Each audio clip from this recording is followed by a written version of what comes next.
Ready. তো গণিত সপ্তম শ্রেণী অনুশীলন হচ্ছে 4.2 পেজ নং 59 এর একটা অঙ্ক হচ্ছে উদাহরণ 12 নং অঙ্ক যেটা সেটার কোয়েশ্চেন দেওয়া আছে। এটা হচ্ছে কোয়েশ্চেন। তো কোয়েশ্চেনটাকে কি বলা হচ্ছে, এতকে এত দ্বারা ভাগ করো। তাহলে আমরা এত লিখলাম উপরে আর এত লিখলাম নিচে, ভাগ আকারে নিয়ে আসলাম। কি করতে হবে, তোমরা জানো যে সংখ্যা থাকলে সেটা আলাদা করে নিতে হবে এবং অন্য যে পদগুলো আছে যদি মিল থাকে তাহলে এগুলোরে একসাথে রাখতে হবে। যেমন x গুলোরে একসঙ্গে রাখলাম, y গুলোরে একসঙ্গে রাখলাম এবং z গুলোকে একসঙ্গে রাখলাম। সো 40 কে 8 দ্বারা ভাগ দিলে কত হয়?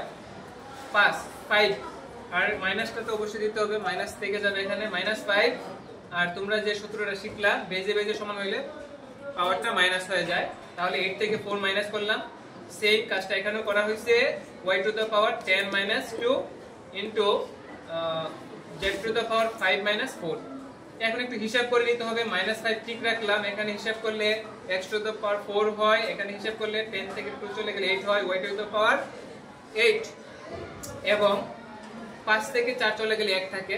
জানো যে পাওয়ার 1 হইলে না লিখলেও চলে, এজন্য আমরা z বসাইলাম। তাহলে আমাদের অ্যানসার চলে আসছে। অতএব নির্ণয় ভাগফল হচ্ছে -5 x to the power 4 y to the power 8 z। এটা হচ্ছে আমাদের অ্যানসার।